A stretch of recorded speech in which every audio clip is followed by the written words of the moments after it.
children's need of rest, slamming doors until my house seemed to be the center of a bombardment of no mean order. It is also necessary to state that the snow, which had been falling all day, had clothed the lawns and the housetops in a dazzling drapery of white, and not content with having done this to the satisfaction of all, was still falling, and happily enough, as silently as usual. Were I the wild romancer that I have been called, I might have had the snow fall with a thunderous roar, but I cannot go to any such length. I love my fellow beings, but there is a limit to my philanthropy, and I shall not have my snow fall noisily just to make a critic happy.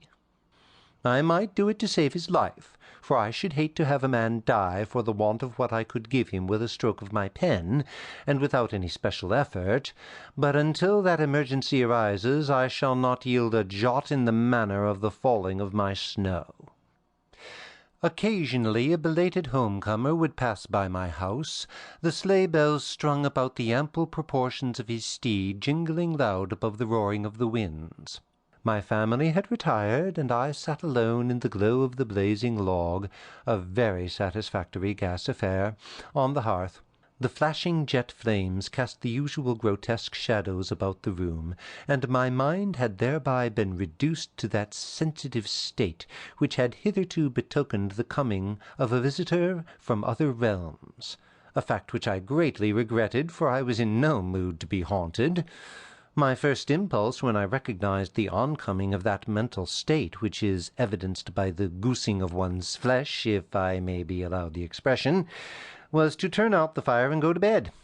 I have always found this the easiest method of ridding myself of unwelcome ghosts, and conversely, I have observed that others who have been haunted unpleasantly have suffered in proportion to their failure to take what has always seemed to me to be the most natural course in the world,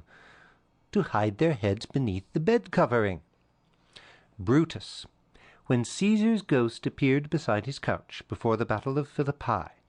sat up and stared upon the horrid apparition, and suffered correspondingly, when it would have been much easier and more natural to put his head under the pillow, and so shut out the unpleasant spectacle.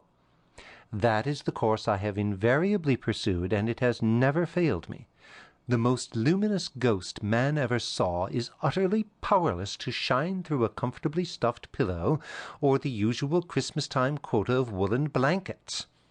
But upon this occasion I preferred to await developments. The real truth is that I was about written out in the matter of visitations, and needed a reinforcement of my uncanny vein, which, far from being varicose, had become sclerotic. So dry had it been pumped by the demands to which it had been subjected by a clamorous, mystery-loving public. I had, I may as well confess it, run out of ghosts, and had come down to the writing of tales full of the horror of suggestion, leaving my readers unsatisfied through my failure to describe in detail just what kind of looking thing it was that had so aroused their apprehension,